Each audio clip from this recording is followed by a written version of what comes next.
Olá, prezados alunos, prezadas alunas, que honra estar aqui novamente com vocês para mais uma live da área de gestão e negócios comigo, professora Elaine Schwab, coordenadora dos cursos, e aí então também com uma convidada especial. Maiara Gaules, seja muito bem-vinda em estar conosco aqui nesta live para justamente trazer aqui a tua expertise para os nossos alunos, nossas alunas. Seja muito bem-vinda e obrigada. Oi, Elaine, tudo bom? Muito obrigada pelo convite, é muito bom estar aqui novamente.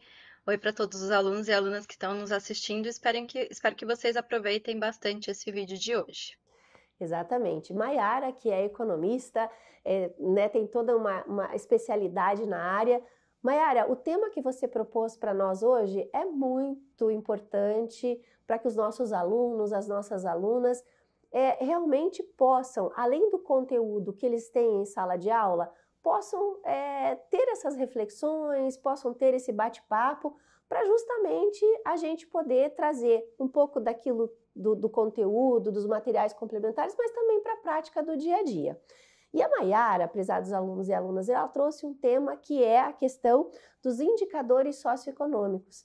Maiara, contextualiza um pouco para a gente, conta um pouco sobre isso, para a gente poder iniciar aqui a nosso bate-papo. Bom, os indicadores macroeconômicos, eles são muito importantes não só para uma questão empresarial, mas também para a nossa vida pessoal, para o entendimento do que está acontecendo na nossa sociedade, no nosso entorno, no nosso país.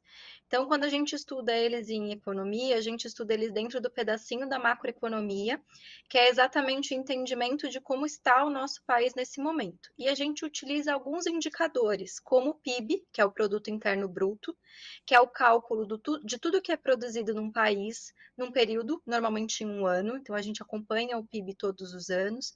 A gente tem a taxa de desemprego, que é recorrência em parte, né, pelo PIB, se está crescendo ou está diminuindo.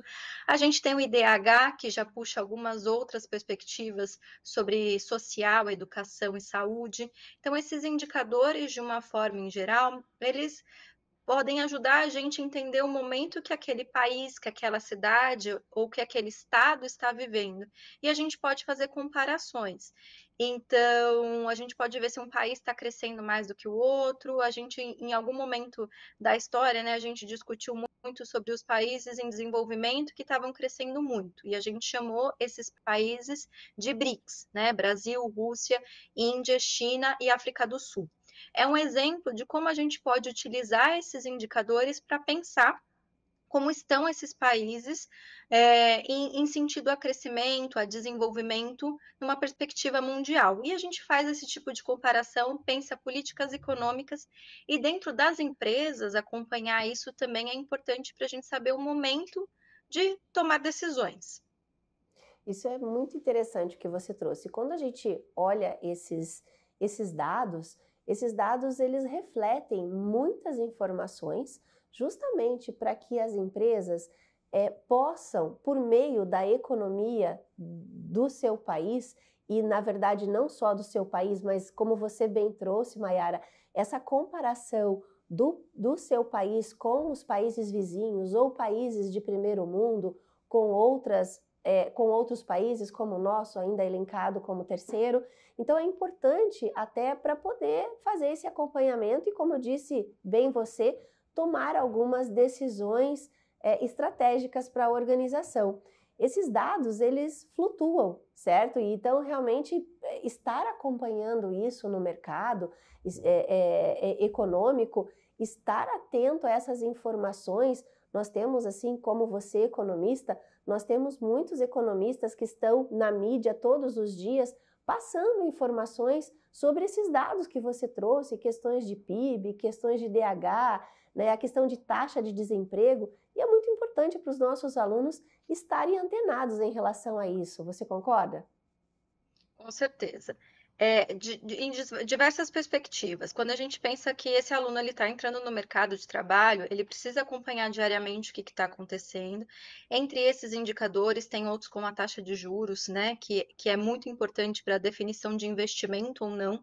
Né, quando uma taxa de juros está elevada, fazer uma expansão produtiva, por exemplo, o lançamento de um produto novo, ou aumentar a planta produtiva de uma empresa, talvez não seja aquele momento, porque o custo do capital, que é a taxa de juros, está demonstrando que está mais caro nesse momento poder crescer. Quando ela está mais baixa, fazer investimento produtivo é melhor.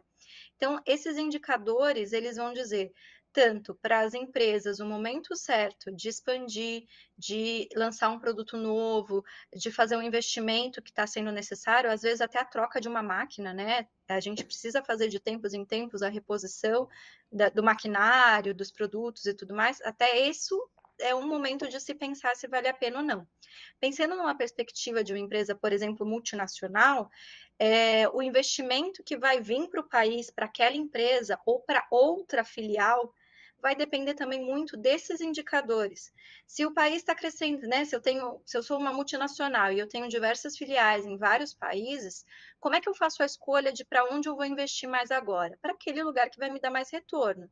E aquele lugar que vai me dar mais retorno é exatamente aquele que está crescendo mais, que tem uma perspectiva de um mercado consumidor que também está avançando exatamente por causa desse crescimento, que está tendo taxas de juros mais elevadas e está me trazendo um retorno positivo, né, desse capital que está sendo investido. Então, essas variáveis também vão atrair mais ou menos investimento. E para um gestor, é importante estar acompanhando todas essas variáveis exatamente para saber se aquele momento é o ideal para crescer, para esperar, para contratar mão de obra, né? E todas as decisões que são tomadas dentro da empresa, elas dependem da perspectiva macroeconômica. Então, é preciso estar acompanhando, sim, o tempo todo o que está acontecendo no Brasil e no mundo. Quando muda também qualquer perspectiva de outras variáveis em outro país, por exemplo, quando a taxa de juros muda nos Estados Unidos, a gente sabe que isso vai ter um impacto no câmbio brasileiro. Então, entender a relação de cada variável com a outra, né? Uma mexe, a outra mexe também. Então, entender todas essas relações macroeconômicas é importante para fazer previsões melhores do futuro. Se você quer fazer a expansão da sua empresa, você tem que saber se aquele momento é o ideal ou não. E para isso Uhum. você precisa acompanhar todo esse contexto macroeconômico que está acontecendo no nosso país e no mundo. Nossa, perfeito, Mayara. E quando uma das questões que você comentou, um dos indicadores, que me chamou a atenção aqui também, e isso, né, pode estar trazendo algumas informações importantes para quem está nos assistindo, é a questão da taxa de desemprego. Como que essa questão, a taxa de desemprego, ela afeta algumas decisões importantes das organizações? Como que isso procede? Certo. A taxa de desemprego, ela é uma variável que ela é influenciada pelo crescimento econômico ou não, né? Então, ela Uhum, depende dos ciclos econômicos. Se um país ele está crescendo, a taxa de desemprego vai diminuir. Se o país ele não está crescendo, está diminuindo o crescimento dele, vai aumentar a taxa de desemprego. Uma taxa de desemprego elevada, ela representa duas coisas, né? Primeiro, uma falta de consumo. Então, se tem muita gente desempregada, elas estão sem renda e eles não vão poder consumir o suficiente. Isso impacta na produção da empresa, porque vai diminuir a demanda e isso vai diminuir a oferta, consequentemente. Então, as empresas vão produzir menos porque tem menos gente consumindo, pelo menos numa perspectiva nacional, né? Ao mesmo tempo, no momento de taxa de desemprego elevada, fazer contratação de mão de obra, principalmente a mais qualificada, né? Ou conseguir barganhar mais por salários menores, é mais fácil. Então, eu lembro que quando, por exemplo, eu saí da faculdade, a gente estava num momento de crescimento econômico muito grande, lá os anos 2010, mais ou menos, e eu lembro que eu consegui estágio logo no primeiro ano de faculdade, muito rápido, em banco, que era uma coisa que eu queria ter muito, que eu queria passar por essa experiência. E eu lembro que todos os meus colegas conseguiram estágio com facilidade e trocava-se de estágio muito rápido. E quando você trocava, você já trocava para uma posição superior, porque o mercado estava muito aquecido e estava sendo fácil, né? Você ser empregado, tinha demanda, muita demanda por trabalho. Agora que a gente está num momento de falta, né, de crescimento econômico, com uma alta taxa de desemprego, a empresa consegue barganhar mais por mão de obra, mas ao mesmo tempo a gente tem mais gente que não vai conseguir emprego. Então é importante para o aluno que está aqui assistindo a gente se qualificar, porque tudo que ele puder fazer para estar na frente do outro ali do lado, vai ser mais fácil para ele entrar no mercado de trabalho do que esse outro. E a gente vive de ciclos econômicos. A gente está no momento que a gente está começando a sair de um período de recessão.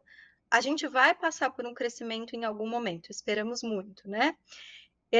Então esse crescimento vai vir e as pessoas que vão ser empregadas mais rápidos vão ser exatamente aquelas mais qualificadas.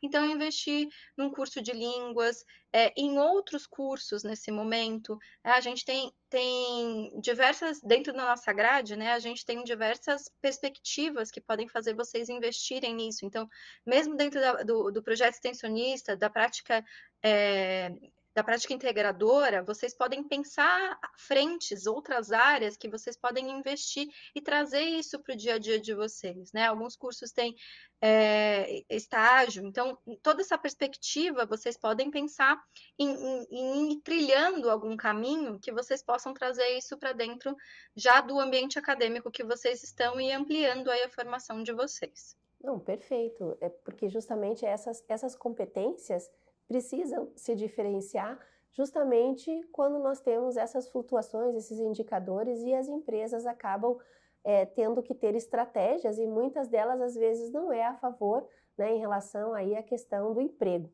E quando a gente fala nisso também, uma outra questão que você mencionou durante a sua fala foi a questão da desigualdade de renda. Qual é o índice, ou como que isso é medido, e como que os nossos alunos podem entender um pouco sobre essa questão? O principal índice de desigualdade de renda é o índice de Gini, que ele faz uma tentativa de medir a concentração de renda. Ele pega lá o percentual da população e vê aqueles que têm a maior concentração, né, a maior renda, e aqueles que têm a menor. Então, hoje no nosso país, a maior parte da população está ali na baixa renda e não na alta renda, né? A gente tem poucos que controlam a maior proporção da renda do país e muitos que têm pouca renda. Que isso impacta? Isso impacta, às vezes, até na falta de diversidade de produção num país. Então, se a gente for voltar de novo aos anos 2000, que foi um ano de crescimento que a gente tinha no país diversos elos da cadeia produtiva que a gente produzia aqui dentro e que a gente não importava, porque você tinha mercado consumidor, exatamente porque a gente passou a ter uma classe C, que era a classe, né, menor, que conseguiu entrar no mercado consumidor naquele momento porque a economia estava crescendo. Agora a gente voltou um passo para trás. Essa classe C já não consegue mais consumir. A desigualdade de renda aumentou de uma forma grande nesses últimos anos, exatamente porque a economia deixou de crescer. E com isso, essas pessoas estão tendo menos acesso ao consumo. Elas tendo menos acesso ao consumo, a produção do país também diminui. Então, a desigualdade social ela é ruim na perspectiva, né, da empresa, porque tem menos mercado consumidor. E a gente tem aumentado a concentração de renda nos últimos tempos. Da questão social eu nem vou entrar, né? Sim, Porque é uma perspectiva social terrível para um país, sim. né? E daria uma Mas outra live. daí é totalmente uma outra live. Maiara, você acredita que o nosso tempo da nossa live já está se encerrando? Um papo tão gostoso, uma pessoa tão inteligente trazer essas perspectivas e trazer essas questões realmente econômicas, macroeconômicas aqui para os nossos alunos, para o entendimento. E eu acho que mais ainda, né? Mais do que essa questão de um entendimento, porque uma coisa é a gente estar ali na teoria e trazer questões também práticas, né, como você trouxe aqui do dia a dia para os nossos alunos. Eu acho que nós poderíamos encerrar essa live aqui com todas as informações que você trouxe, para que a gente pudesse, e eu peço isso para você, deixar aqui um recado para os nossos alunos de como que eles poderiam enfrentar. Claro, nós estamos falando de questões macroeconômicas, e quando nós falamos em macroeconomia, muitas vezes nós como, né, seres humanos, não temos muita ação sobre isso. Mas a inflação está aí, a questão dos resultados do produto interno bruto estão aí, a questão da taxa de desemprego, mas nós temos ações sim, comportamentais e individuais que nós podemos fazer para melhorar essa perspectiva nossa perante esse cenário. O que você deixaria de dica para os nossos alunos para encerrar esse momento com as considerações que você fez? Bom, eu acho que eu daria duas dicas. Uma é estar atento ao que está acontecendo, saber interpretar essas variáveis econômicas que a gente discutiu hoje e qual que é o impacto que elas trazem para a nossa vida. E a segunda, né, além de estar acompanhando o que está acontecendo, é a gente sempre continuar estudando, se profissionalizando e buscando, né, melhorar sempre. Porque no momento que a economia voltar a crescer, é essa pessoa que vai entrar com mais facilidade no mercado de trabalho. Então, eu diria que essas duas são as principais dicas aí para os nossos alunos nesse momento. Mayara, passou voando, eu amei falar com você. Já fica o convite para outras lives, porque um bate-papo tão gostoso assim tem que se repetir outras vezes e eu tenho certeza que o público adorou. Mayara, muito obrigada. Obrigada a você, Elane, e até mais, alunos. Muito bom encontrar vocês. Até, Mayara.